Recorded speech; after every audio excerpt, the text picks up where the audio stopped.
Next up at UFC 315, we got Marc-Andre Barriault taking on Bruno Silva.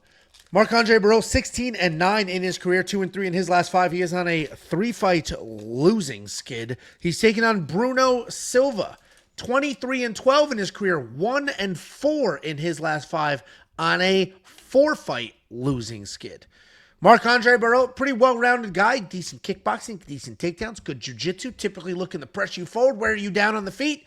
He's got impressive striking volume with almost 6 significant strikes landed per minute, but he's also hit with more than 5. So the dude is getting hit almost as much as he's hitting other people. He's not crazy powerful, but he is busy enough. He's tough enough. He'll grind out some wins. He's taking on Bruno Silva. Bruno Silva is supposed to be a heavy-handed striker. He's got decent BJJ. He can knock your head off at any moment. We saw that in the Brad Tavares fight. Although he does have those good hands and hits like a truck, he also is very hittable himself and has a negative striking differential. He can be hot and cold in his fights, and as of late, he has been ice cold with that 4-fight losing skid. There was a point in time where Bruno Silva was a guy or about to be a guy. When he went toe-to-toe with Alex Pereira, didn't get knocked out, didn't rely on wrestling. Then, couple losses in a row. Bounces back with the Brad Tavares win, and now 4 losses in a row. Obviously, I mentioned Marc-Andre Barriault is also on a 3-fight losing skid, but their losses are very different. Marc-Andre is losing to people who are better than him. He lost to Chris Curtis, a very good fighter. He lost to, post-hair transplant, I believe, Joe Pyfer. Very good fighter.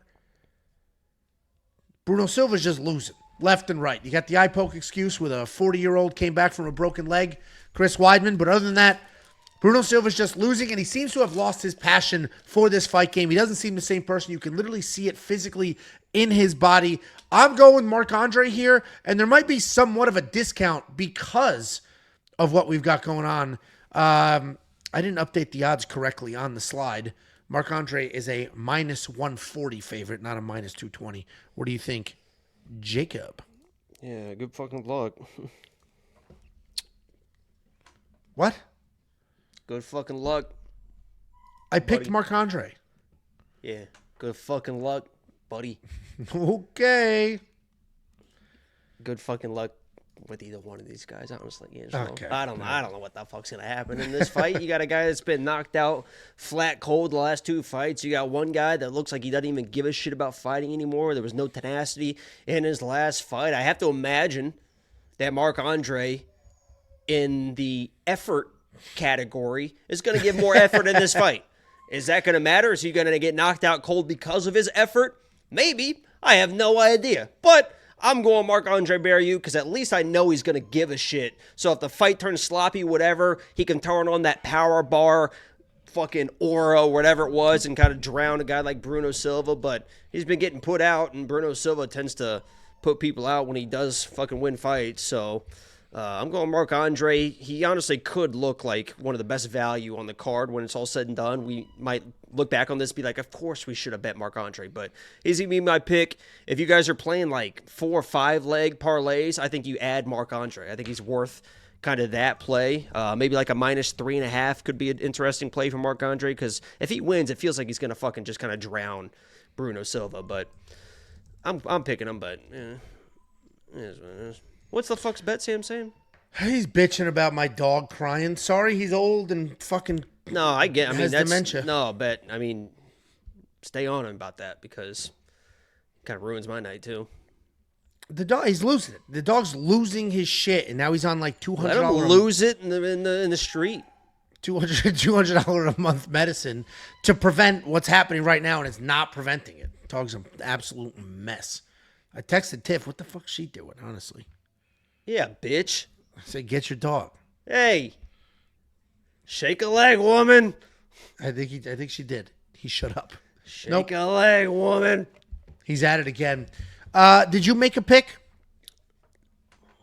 Oh, you picked Marc-Andre. There it is. We're both on the Marc-Andre side. $8,400 in DraftKings Fantasy. I don't know if I'm going to touch that. That is a little sketchy because of the fact that Jacob mentioned he's been knocked out a couple of times. Bruno Silva still possesses that knockout power. But I imagine if Bruno doesn't get it done early, it's not getting done. So I'm on the Marc-Andre side. If you do want to check out any picks, any bets, any tools, the artificial intelligence, the DraftKings Optimizer, every single thing that we do. Who would have known hobbits hate dogs? Yeah, it is weird that Angelo, if he was in the wild, he wouldn't even be able to survive without a dog killing food for him, and now he hates dogs.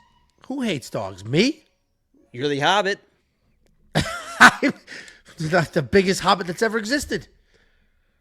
Jump off out of that chair and let's see them hairy toes. You know what? I am going to go feed this dog. I'm going to go feed the dog. You open a few cards, big man. All right, here we go, guys. I'm actually on the last 1, 2, 3, 4.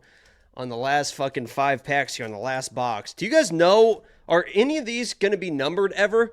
The green holographics. I know there's some card people in here. I don't think any of these are numbered. Is it normal to get fucking... Do they have numbered cards in Topps? Because I just bought 5 fucking boxes. $30 a fucking box. And I don't have a single numbered card, but I have a bunch of the green holographics. That's like all I've fucking gotten. Someone fucking let me know. Like the stream if you haven't already. Anybody got any questions or anything? We got a Pedro Munoz. We got a... Oh! Speak of the fucking devil. Mr. Superman Katana himself. In the fucking flesh. We got a Jasmine Jazadovicius and a Brad Katana. Only good vibes. And a Shevchenko and a... Rick Solica. Whoops. Why are these pinning weird? What the hell happened? $2 super chat from Rick. We appreciate you. Hold on. What are you doing? There we go. The super chat was pinning weird. All right. Let's move I forward. pinned you a little bit weird, huh?